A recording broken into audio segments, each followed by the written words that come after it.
go ahead and get started. I'm Derek Maines, the Process Fixer. I want to thank you first and foremost for joining me here today. The real intention of today's workshop is, or today's webinar is to talk to you a little bit about our training and the programs that we have to help support organizations that want to get involved in this journey of operational excellence. But it would be unlike me to just go right into launching into what all that means. I want to give you some value first. And I think many of you probably are coming here from Vistage.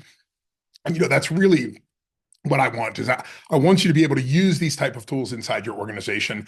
And if you're small and you're just getting started and you just want to get a taste, use what I'm teaching.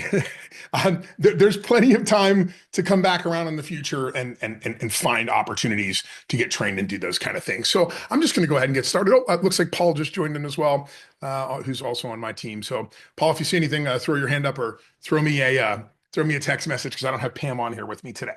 But let's go ahead and get started. So first and foremost, you all know who I am. I'm Derek Maines, the Process Fixer. We train on our methodology here in Tempe, Arizona, as well out on the road.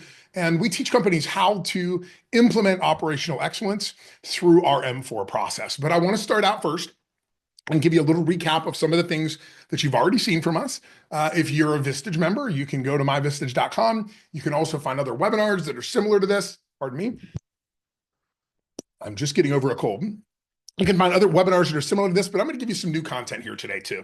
In my last webinar about construction KPIs, we talked specifically about Southwest and how Southwest Airlines used this concept of wheels up as a KPI. This one single thing that everybody in the organization can affect as a KPI. And I think that's such a powerful thing to be able to organize the entire team around that. I also talked in that about Congo Gumi, this massive company, this company that's been around for 1,450 years, the oldest company on the planet. And this is their motto: don't overextend yourself, do good work, and don't drink too much. As I said in the other webinar, I think 2 out of 3 of these I can agree with. It's the don't overexert yourself that seems a little challenging, but this company's been around for 1,450 years. They obviously know what they're doing. How about the betterment? Something that I talk about, this concept of just making minimal little improvements to your organization over and over and over to get exponential results. This idea of the aggregation of marginal gains. Let's not focus as much on 10 or 15 or 20% gains. Let's focus on the 1% that can happen easily, that can be done by everybody, that can be done over and over and over to gain a real competitive advantage. But what I want to talk to you about today is a gentleman named Thomas Watson. You might be familiar with Watson. He was the CEO of IBM. He really set IBM on its course in the 1920s to become the leader in computers. And still to this day, IBM, although we don't hear the name nearly as much, a lot of the infrastructure out there is IBM based. And one of the things that I really like about Thomas Watson is he recognized the time he was in. And he said that all problems in the world could be settled if men were just willing to think. And that's why in 1911, in the predecessor to IBM, Thomas Watson created this concept of think.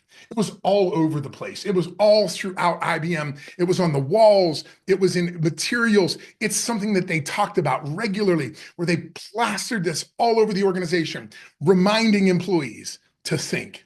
Nothing else more but to think, because thinking is really important when you want to be an innovative leader. And at that time, the reality is that Watson understood that the world had just started into its industrialization, had really the industrial age was really right on top of us. And the reality was, inside the system of industrialization, the last thing we wanted people to do was to think. Instead, what we want them to be is the hands, just robots that are mindless, that are performing the task. We're training them and we're holding them accountable to doing it over and over and over in repetition. And the brain, on the other hand, we don't want you to think too much, because thinking too much means you're going to question our authority. It means you're going to question the process. It means that you're going to maybe slow down or stop the work and say, wait a second, does this really make sense? And that wasn't something that we needed in that model. What we needed in that model were conductors, managers that could synchronize the hands to work together in conjunction to accomplish tasks. They did that through a couple of different ways: modifying people's behavior, finding the right people and putting them in the right seats by looking at their psychology and wondering how they'll behave, and then forcing people to behave in a very specific way. We then also coax them out with carrots and sticks. We hold these things up and we say, well, we want you to perform, and we're going to hold this out here. We're going to give you a reward if you'll do what we want. Now, interestingly enough, when you need a reward to do something, it's because you don't want to do it in the first place. So my philosophy is a little different. I believe we should design work for the end user in mind, which is not our customer, actually. It's actually our employee. If we design our businesses around our employee and we help them to learn how to think, we can move the needle much, much farther. And that is really what we want to talk about today. How do we think? How do we get better at thinking? And sorry, it looks like I keep getting this little Zoom pop-up that I just can't get rid of. My apologies. I'm not going to stop and try to fix it. I'm just going to move forward. But we want people inside our organizations to truly be thinkers. We need them to be thinkers. We need to free the heads, the things inside people's heads in order to unlock that. Interestingly enough, there's been a lot of studies, and Thomas Watson, 100 years ago didn't know this, but there's a lot of studies about thinking and happiness. Happiness is directly correlated with human beings' ability to think.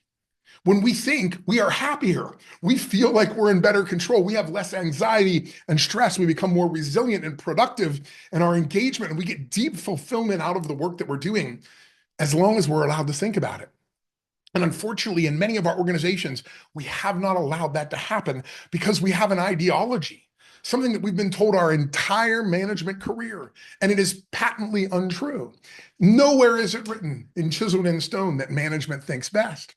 I was always told that management were the thinkers and the employees, they were just the doers. They were the hands that were supposed to get things done. But the reality is 100% of the people that bring their hands to work also bring their heads, and engaging them in that process is exactly what Thomas Watson was looking for. Helping people understand that when they're doing their tasks, they need to be thinking, they need to be stepping up, they need to be raising their hand when they have a problem. Now, this actually became a little bit of a meme in culture. This is a funny one, and you've probably seen some of these, particularly if you grew up in the 70s and 80s. There were these signs that said, think, plan ahead. The D was cut off, as if the person who actually put the exercise together didn't actually think or plan ahead. Here's another one that you'll see multiple versions of online, the Department of Planning, where it just didn't fit inside the constraints and nobody thought about it in the first place. We need to break that in our organizations. I love what Mad Magazine did in the 1950s and 60s. They came up with a magazine that was a spoof on the idea of Thomas Watson called Think. I love it, Think. It actually even works better than think because it forces you to really think about what it actually means. Now, these things are out there, and they're out there in pop culture. IBM used to give out little books, little booklets for people to keep notes and to do process control charts. And in those, on top of it, it always said the word think. And as you can see there, there were lots of little tchotchkes that were created around these other ideas as well. The truth of the matter is, in all of these instances, all we're trying to get people to do in these wildly successful organizations that are using this as motivation, all we really want people to do is think, to really understand what's happening with the organization and to help us when needed. The truth of the matter is, as we go on our journey, and particularly in the market that we're sitting in today, there is a tremendous amount of uncertainty. I've heard from more CEOs in the past couple of weeks who've done process maps with us over the years that now with tariffs, with changes in regulations, with onshoring, and a lot of these different challenges that are happening, they all of a sudden realize their process needs work. There's uncertainty. They need to figure out a way to map themselves to a new destination. And the reality is, inside of our organizations, there is no one better to help us navigate uncertainty than the people that actually do the work. Like Rudolph the Red-Nosed Reindeer that was needed by Santa to get through the storm because he had proximity. He could see, he could light up the path in front of him when no one else could see, he could. Our people are very good every day at actually getting things done, even in the face of the circumstances that they're dealing with. We need to encourage and engage them in that process. We need to challenge them to think. In my new book, The System, which comes out in just about 4 weeks, You can purchase it on our website. You can get the pre-sales going right now. This is a philosophical book that talks about all of these ideas and gives the history lessons to understand how do we think better, how do we dissect and take ideas and put them through decomposition and really break them down and better understand what's affecting our organization. In that book, I tell the story of George Land. George Land was a consultant that in the 1960s got a job working for NASA. NASA asked him if he could solve a very complex problem they had. At that time during the 1960s and 50s and 60s, there's a space race going on. And getting the best quality talent possible is exactly what NASA needed. So NASA recruited George Land and they asked him to come up with a way to measure creative genius so that they could help understand who would be creative geniuses in society and they could attract those people so that they could come to work for NASA and truly innovate in the space race. Land did his study, and what he found is among the adult population in America, only 2% of people show indications of creative genius. It's a very, very small amount of people. And then Land did this research and showed NASA how to find creative genius and what the category of these people was and what the way that they thought. And then his next gig was with Head Start. Now, you might be familiar with Head Start. It's the preschool system here in the United States. And that Head Start engagement was interesting because Land wanted to see if what he had learned about NASA applied in the real world. And he went out and he did a survey of students, of little kids, and he followed them throughout their lives. And he gave them that exact same piece of research, that survey that he did for NASA to determine who were creative geniuses. And he gave them to children. And when in adults, it was 2% of the people were creative genius. Among 16-year-olds, 12%. Among 10-year-olds, 30%. And at 5 years old, before children entered the school system, 98% of them would have qualified and been able to get a job at NASA as a creative genius. That's a concern. As you can see, something happens between the ages of 5 and our adulthood that takes away that creativity, that takes away our ability to think. Now, we could talk all about what that is and the system that's been designed to educate students, which may be part of that root cause of that problem. But interestingly enough, if you've ever been around kids or been one yourself, which I'm sure we all have, you probably know something about how kids think and how they get creative in the first place. Interestingly enough, starting at the age of 12 months old, children begin drawing, many times in sand or in dirt. If you sit them down on the beach, watch what they do with their fingers. They literally begin to diagram things out and help them understand it. As they evolve, they begin to name the things that they're writing out. This is the sun. This is our house. This is mommy. This is daddy. This is how human beings understand the world. And it's not just out in the dirt. We all know kids just love to doodle. They love to do these things. What is it deep inside their brain that's doing this? Well, it's that ability to think. This is how we think. We literally think through pictures, through drawings, up against a wall, down on the ground, on our desktop. Drawing things out is how we communicate as human beings. Here's a great example. When you get process maps in your organization and you put them up against the wall, this is what happens. This is a recent customer we were working with that we had a breakout session with them. We had this map on the wall. We were talking about the process. And every time we took a break, what happened? People rushed up to the wall, fingers pointing, standing there, talking to each other. And even the folks that are sitting here, they're discussing that process. They've walked up there and looked at it. They're standing back, they're contemplating, they're breaking into small groups. They're talking about how to improve the work together. What are they doing? They're thinking. They're doing exactly what we did as kids. They're tapping into that resource that's deep down inside of us to be highly creative individuals. The truth of the matter is, in our current structure, we're very heuristics driven. We use default modes because they use less energy. If you think about our bodies, they use energy, and our brain is trying to restrict the use of that energy where it possibly can. So it creates shortcuts. This is why we use a lot of heuristics when we're thinking about making decisions inside of our organizations. We're quick and reactive. We try to simplify complexity and just try to break it down to a simple point. It's very habit driven. Well, this worked last time, so we're going to do it. It's very reactive. It's whack-a-mole kind of thing. But what Watson was challenging people to do is to pause and reflect, to embrace complexity, and to really understand it deeply, to get intentional and make deliberate choices, to truly understand the data and not fall into the habit and the dogma and the ideology we had, but just to create a new idea, to really think it through and make sure that you've got a decision that includes as many parties as possible. And then finally, this is proactive. This is seeking out problems before they become problems. One of the things that we see in our work regularly is these big issues that flame up at the executive level, and we really track them back. We find that it's many times something very, very simple on the front line of the organization. An address didn't print from the ERP system, and that created a delivery problem. And then we delivered it late and at the wrong site, and we had to move it. And then this thing gets escalated, all because of a simple problem right out front that could have been resolved quite easily if people were allowed to think.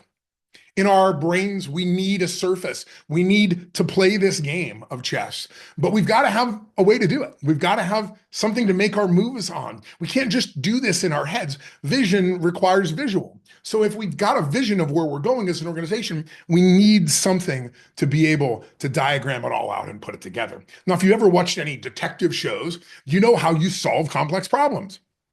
Every one of them has the same thing. There's a wall someplace.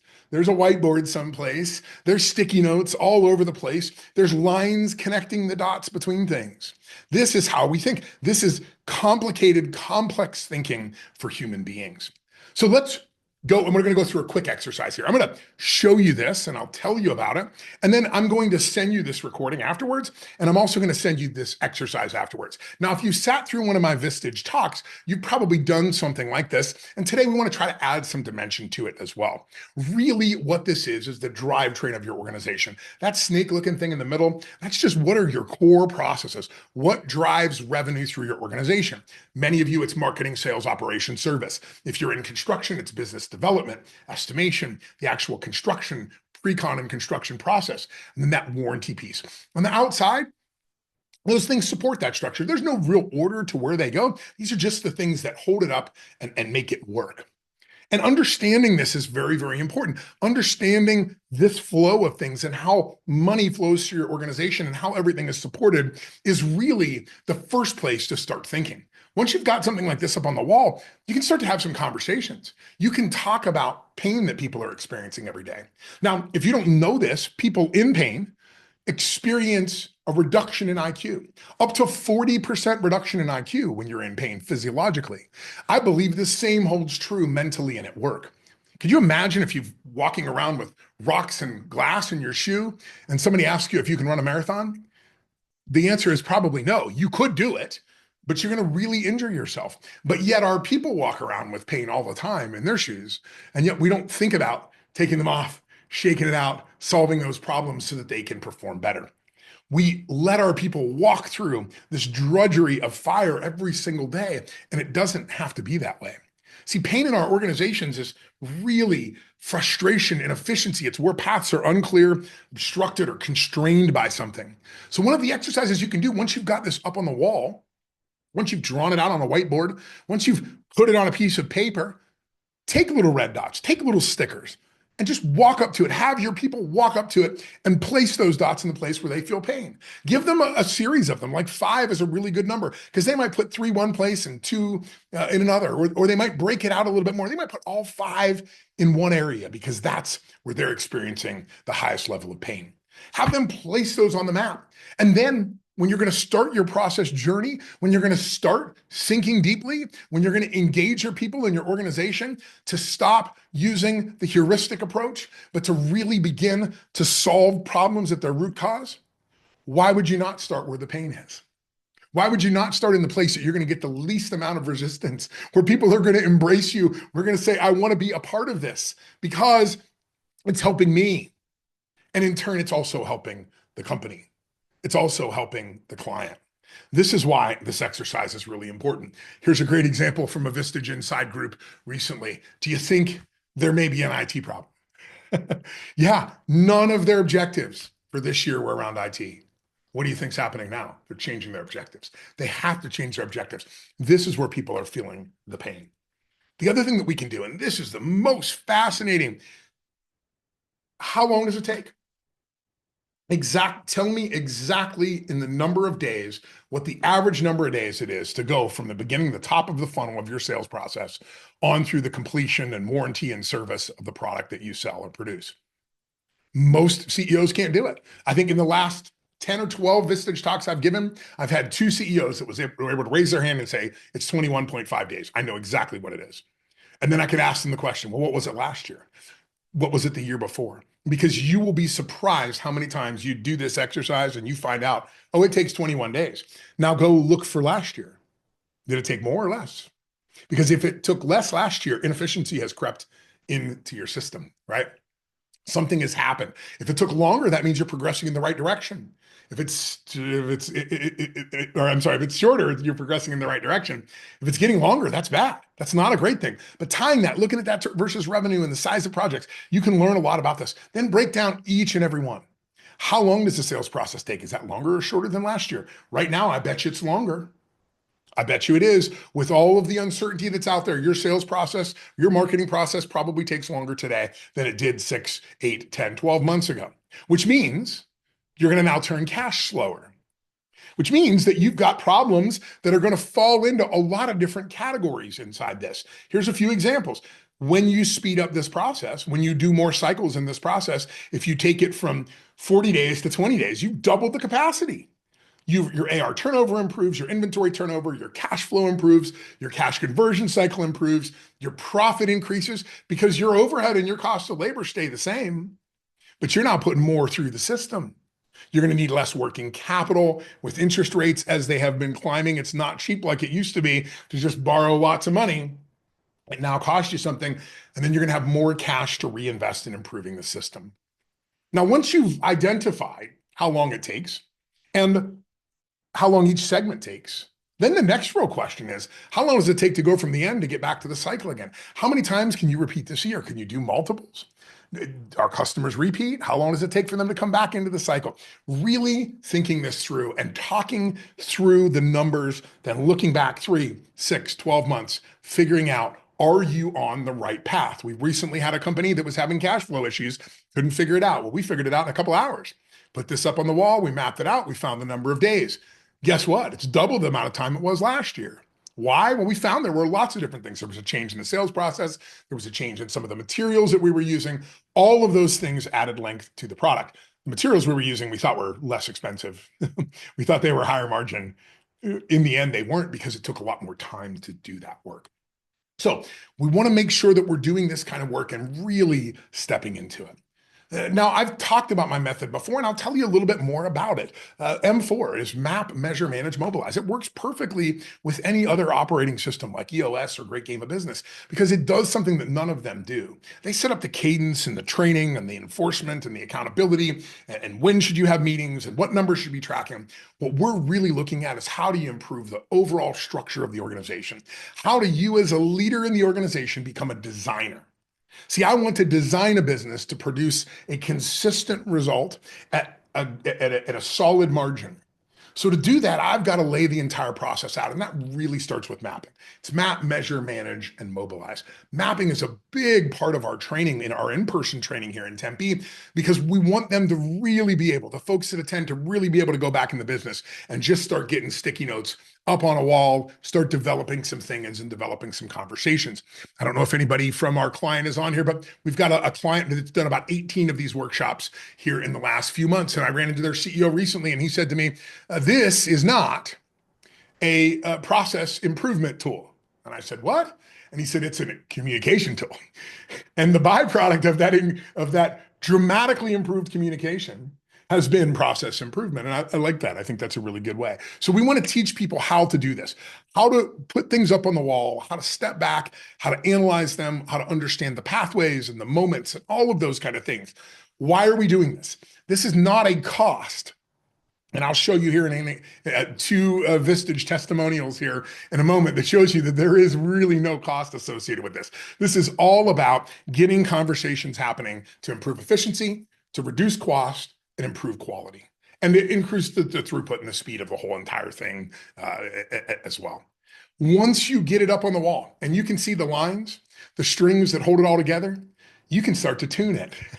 You can start to tune that business and say, well, let's streamline this. Let's move this over here. You can really start to become the conductor and the designer of that organization.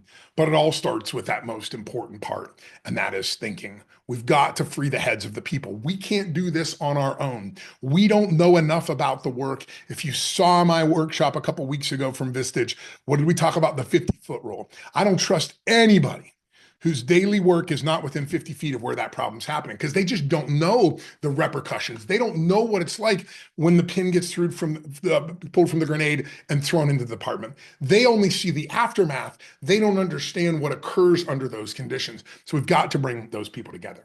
Now, I want to say something here because I've had a little bit of pushback on this point of getting employees inside your organization to think. And I've had some CEOs say to me, look, I want to maintain control. I don't know if I really want everybody out there really thinking about this organization and coming up with ideas on a daily basis. So let me show you something here. And oddly enough, that graphic did not load. So I'm just going to reload this page. Hold on one second. That's a really good graphic too. You can't lose it.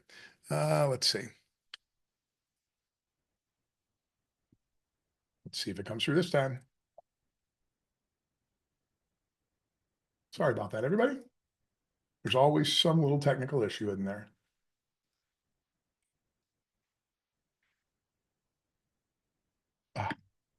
It is not going to load for me. So I'm just going to pull it up on this screen. Hold on one second. Not sure why that's doing that, but that's okay. I'm going to pull it up here.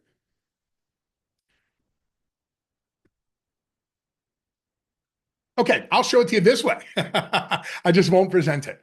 Years ago, my mentor once asked me this question. He was a very deep thinker, had been involved in hundreds of businesses, was an icon in the 70s and 80s in a lot of the work that he did. And he once showed me this. He drew this out on a piece of paper and he said, Derek, I asked him, I said, what does it mean to be a leader? And he drew this out and he said, listen, I want you to think about this. And I used to see him about once a month, once every 3 weeks. I would fly into Dallas and meet with him. And he said, I want you to think about this until our next talk. And I want you to come back and I want you to tell me which one of these is fair. You as a leader of the organization, is it always your way? Is it always their way?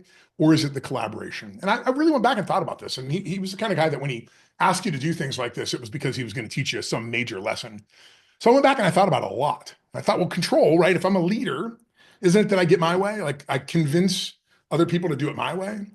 Or maybe it's really leading people is just letting them do what they want and maybe me supporting them in those efforts. That didn't sound right.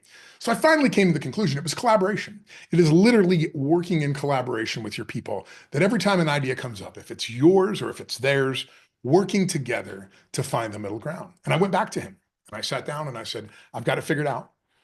The fairest one of all of these is the collaboration. And he said, you're 100% wrong. The fairest one of all of these, the actual leader in all of these, is a combination of all three in equal parts. Sometimes you just give in to them. Hey, look, we were thinking about making this change in the trucks. And here's what, you know what? Sounds like a great idea. I don't even have an input on it. Just do it. Let's go. How much, what do you need? We need 1,000. Great. Here's the cash. Let's go. Let's get it done. Just give in. The other thing is sometimes we want to collaborate. Maybe it's a little bit more complicated. Hey, we think we need a new ERP. So, all right, well, let's work this through. Let's diagnose why. Let's really get into it. And here's the fascinating thing that he told me. And the real aha moment for it was this, is he said, look, if you do that, third of the time you give in to them, third of the time you collaborate, when it comes time that you have to make a decision for them to follow, they will believe when you say, look, I need you guys to just do this because it's got to be my way this time. They will follow you because they trust you. They trust that if it could have been their way, you would have given in. And if it needed to be collaborated, you would also ask them for their help. But the reality is they will follow you because they see it as fair. They see that you listen to their voice. And there are times where you'll step back and say, you know what, I agree. I disagree, but I'm going to follow you in this. That's the power of what we're talking about. That's why we need people involved in this process. So what are the ways to engage us? If you know anything about what we've talked about so far and anything about our training and our courses, it is really about training people inside the organization. Usually it's a couple of folks from the operations team to learn this methodology, and then we can provide whatever support, as little or as much as is possible. We have lots of clients that come in and get training. They don't really do anything else with us afterwards. They're trained, they go do it. I have lots of other ones where we're on a phone once a month talking through and working with them on things. First and foremost, the first way to engage, and I'll tell you there's 4 different ways that you can engage with us here. First way to engage, my new book comes out in a few weeks. You can pre-order it on the website. It's called The System. Go buy some for your managers. These are the signed copies, the pre-orders that are going to come out here first. Excuse me. Please go check that out. And you can buy them right on our website, just pre-order books.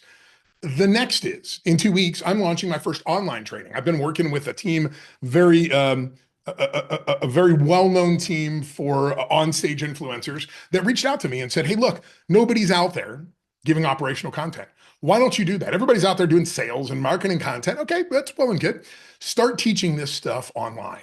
So I'm not teaching our methodology, our mapping methodology, our triage methodology, those kind of things. What I am teaching is complex problem solving, really thinking through how to manage people, little tips and tricks and different tools on how to structure management, how to get better results out of those things. And that comes up in 2 weeks. And I'm going to make a special offer to all of you in an email after this for a really, really special one-time price for that. And it's a lot of fun. I mean, you know, I use a lot of slides and those kind of things. There's like 250 slides, all new designs. It's very, very cool and engaging content to be a part of. But it also has you select some pain points and some challenges in that, and then really dissect those throughout that training so that you get real value at the end. And then the next piece is this: coming to us and getting certified in the method. We do about once a month. We'll set up a training course, a training class. Usually it's 8 to 12 people. Many times it's 2 or 3 people from a couple different companies. There might be some singles in there too. And we certify them in the process triage method as well as a process fixer. Now, those 2 methods are somewhat separate. One is my methodology that I've been teaching for 20 years in all my books. The other is the process triage methodology that came out of one of America's largest telecom companies that we acquired. And we've integrated those 2 things together. So you get certified in both of those methods. And with that, you can literally go back running in your organization and get started. That system of the systems map we just did, we show you how to do a much more advanced version of that. You can do that with your people so you can identify exactly what processes need to be fixed. And then you can focus your attention on those. Like, why fix something that's not yet broken, right? Let's focus on the areas that need to be improved inside the organization. So you'll get certified in both of those methods and coming out and doing that. And it's a ton of fun. I mean, you'll see, yes, we're sitting a lot, but we're standing up at the wall, working on things, building things. This top right-hand corner is really cool. I just came back from meeting with that client. The interesting thing was every time we took a break, they would hurry up and go to the bathroom and then rush back into the room and break out into pods to discuss how to improve the overall organization. These are frontline folks in the construction industry, right? They were really engaged in this process, and just meeting with them today, they're stoked, they're excited, they really get on this journey in doing that. So we're bringing people together, they're learning this method, they're learning how to put it into practice, and they're walking back into their organization with a plan. Now, I want to show you 2 quick things. You'd never see me do this on a Vistage webinar, but this is one of mine, really to show you the power of this. I'm actually going to a Suns game tonight with this group. They learned this method in December, went back in 45 minutes, shaved 100 hours off one of their core processes. Like, hands down, 100 hours a month right off their core process. So needless to say, I'm getting together with them tonight to really talk about what the next steps are with them. Here's another one. This actually came out just a couple of weeks ago. We did a workshop with a company. They sent some folks for training to us, and then they testified in their Vistage group that they had hoped that using the method, they could identify $2 million in reductions in operational costs and waste. They're 60 days in, and they've now bumped that to $4 million because now they can really see it. They really understand it. And it's cool chatting with them. We're going to train 8 more people from their organization. They're like, man, we got sticky notes everywhere now. We're just like walls covered with sticky notes all over the company because everybody now understands how powerful that method is and what it really does. So we've got lots of these coming up. We've got 2 in the next 2 weeks. I think Tempe's got 1 seat left, maybe 2 seats left, but that's this week. That's Wednesday, Thursday, Friday. If you're local, maybe there's a shot, but otherwise, Jackson, Tennessee is sold out. That's next week. We've got April. I believe there's 4 seats left in April. May is nearly sold out in Blackfoot, Idaho. That is a Vistage members only. I think we have 14 in that group already, but we've got more coming up, and we're willing to travel. We're looking at a Dallas date right now. We've got a lot of interest in Dallas. We're looking at actually coming to Dallas this summer and doing training there to reduce the cost even further. The last thing on pricing. So here's how we price out our training. This is not the online. This is the you fly them to us. We pay for their meals. They're in the room. We're giving them all of our materials. They're leaving with a big box of stuff to go back and do this work inside their business, inside your business. How do we charge? Well, we charge $6,500 for the first attendee, and then $4,000 for each additional. So if you would send three people, it would be $8,000. That would be $14,500. There's no obligation after that to do anything else with us. Like you could literally just take the method and Saul, if you're on here, I think I saw somebody from Saul's team on it. Yeah, yeah, Chris, I see you on here. That's what you guys did, right? Came, got trained, went back. You just started doing the work, right? And it's working. Like I was there a couple of weeks ago. They're like, this is really good, right? So you've got that option. The other option is just to have us help you with the maps. Sometimes we get companies that are just like, hey, look, building these maps takes a lot of time. Like actually building them in Visio. We'll do the workshop and then we'll upload the pictures through your portal and then you make the maps for us. And we just charge by the hour. I'm shipping one map today. It's probably a $400 map. I have another map that's probably a $2,500 map just because they're complex and they're big and however many hours it takes. So you're under no obligation once you get certified to do anything beyond that with us. But if you want to, you can, and we're here to help and support. There's another option, and this one is really much more hands-on. It includes me being inserted in the business, my people really working with you hand in hand. And what this really is we'll certify two of your people. This is a monthly fee. We certify two of your people in that. You send them to us, we train them. Additional ones are just $3,000 each. I'll have my first company with 10 here in just a couple weeks. 10 people are certified inside that company. They get access to my online content, that stuff I was just telling you about. They're going to get an invitation to our annual conference. They're going to get into our portal and be able to use our tools. They're going to get free use of all of our cool custom sticky notes and map printed out things, everything that you need. We're going to send all that to them. We'll produce digital maps for everything they submit, and we'll make up to 48 maps a year for you. So that's 4 a month, really one a week throughout the year. You could hold a full workshop, have a large map created. We'll ship it, print it out, FedEx, everything to you. That's all part of the cost. And then the most powerful thing I think right now, and this will end probably in May because it's really hard for me to do, but I'm committing to everybody that does these packages that I'll come in twice a year for a full day. I'll usually do a kickoff workshop where I come together. I'm doing one here in a couple of weeks with 250 employees. We're just coming together. We're going to talk about this. We're going to talk about why it's important and how they need to think like owners in this process. We'll do that. And then we'll support those two people that are trained inside your organization. We'll work with them on what the plan is. We'll get on with them every quarter. They can call our mapping team whenever they need updates to maps, and we'll make those updates and ship new maps to them, do all those kind of things. And then after 6 months, I'll come in again. About halfway through the year, I come in again to try to really re-energize, get refocused on some things. Some companies use me for another workshop there. Other ones are like, hey, we've identified these 4 problems. Let's get out and really try to break these things down. So that gets you me on site a couple times a year. It gets you a lot of maps. It gets you training. It gets you this is sort of like hey, look, we want to do everything, and we really want to go someplace with this. And then finally, that's really it. The other option is for me to come and do a discovery day, but primarily we do those discovery days now through this M4 methodology, right? We're very, very focused on getting people into the system, using the system, and then I'm out. Really, those are my first priority, right? To get out with those folks every couple of times a year and really engage with them. But we do have some options as well. If you want to do a 1 or 2 day discovery, I'm happy to do that. The cost is about $17,500 for 2 days, or I believe it's $11,000 for 1 day if you're interested in doing that. And then I have some other consultants that are a little bit less expensive that can come out and help on those kind of things as well. That's really my time. That's really what I wanted to show you today. This is really about improving your organization at the bottom line, engaging your people, improving communication and culture. And if you're interested in more information, you can always email me. You can also shoot me a text and we'll happily respond back to you. And I thank you very much for your time. I am going to open it up to questions. If anybody has a question, you can raise your hand, or we can throw it in the chat here. I think you got to raise your hand, it looks like, if anybody wants to do that. And I'm happy to answer any questions in that process. Nobody has a question. Come on. Don't be shy. I've got some people that have been certified in this method in here too, that are doing workshops that jumped in as well. So if you want to give testimony, you're allowed to do that too, folks. I see there's a few of you here that are utilizing the method internally right now, but you can be shy if you want to. All right, well, we'll just give it just another minute here. But again, I just want to let me just copy this one more time and just go back through this just so that you understand. And again, I will send this afterwards. There's the opportunity to purchase the book, right, and really understand this methodology and utilize this methodology inside the organization. There's an opportunity for all the different modules, the training modules that are coming very, very soon in the next 2 weeks on our website.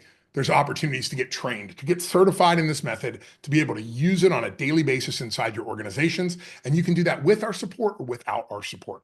And then really finally is just, the M4 package. Getting involved with us in a much deeper way where we're regularly there for you.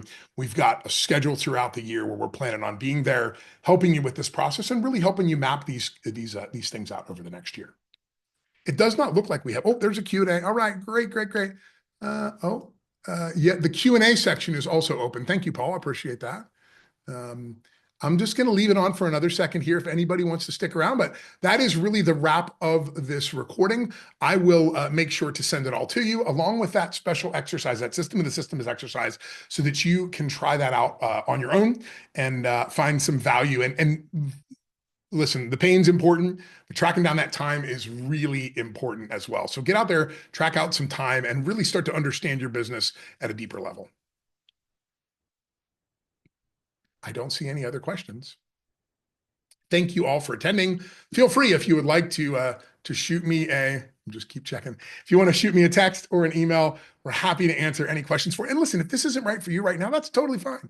No pressure whatsoever. We have found time and time again, sometimes it's a couple of years before a company really is at that point. But with things being very uncertain right now, it can be very, very tricky. Yeah, here's a good question too. Always curious how frontline associates are motivated by leaders.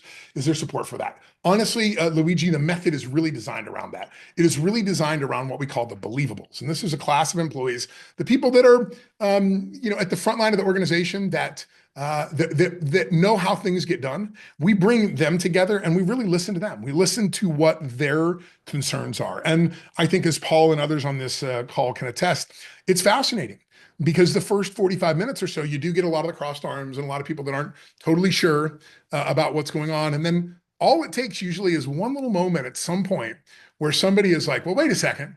And then the next thing you know, they just really open up and they begin to share openly about what's happening inside the process. I am a firm believer that those who write the plan don't fight the plan. When the ideas come from employees and they're implemented by management, everybody is happy, right? Because the employees feel like they're getting their way, going back to that earlier one. They feel like they've been heard and that management is there trying to help them improve their circumstances as well as the process and everything that goes along with that. How quickly have some of your clients achieved improvements? One day. Yeah, I mean, I'll give you that example earlier. That was one day after he learned the method. The other group that I mentioned, the $2 million, 60 days. So it's very, very quick. Many times, and I just did a workshop debrief this morning with a client, and they identified there were 5 or 6 things in there. They're like, we could knock this out this week. Like we could get these things done this week, and that immediately, listen, even if there's not a dollar value to it this week, the feeling the employees have when they know that they've been heard, and then all management's immediately reacting and resolving these things, it's like, okay, this is someplace I want to work, right? People care about me and about my opinions and what we've said. So you do see very, very quickly. And Paul, as you've seen in some of these workshops, you've sat through many of them and facilitated them many times in the room, something gets resolved, right? Where they're like, wait a second, why are we, okay, hold on, just stop. Can we just go fix this right now? And they jump in and they change stuff in the ERP or those kind of things. Another question that just came through. Who should we send for training? This is a really good question. I like to have operational leaders that are closer to the front line if possible. Now, I have CTOs certified in the method. I have CEOs, COOs certified in the method. If you're coming into the M4 program, I really like to have a couple of operational leaders that are leads, supers, managers, directors. And the reason for that is they actually are close enough to the work that they have rapport with the people. And we teach them how to blame the system, not blame individuals, because that can be a challenge for them. But really, it's about those managers at the front line that are operationally minded are really good to come through and just learn this methodology, to learn how to think, to learn how to do these things successfully in your organization. I think we've sort of stopped the popping of questions. I want to thank each and every one of you for being here today. Appreciate you very much. We'd love to engage with you. We've got some opportunities coming up over the next couple of months for training. And we're really excited about the momentum we've had here inside the Vistage community. And it's been nice to hear back from a lot of members that are getting great value out of the work that we're doing. That's why we are here. We are here to make a difference and to improve work for your people, for you, for your shareholders, and for your customers. I'm Derek Maines, the Process Fixer. Thank you all so much for joining me today. Until next time.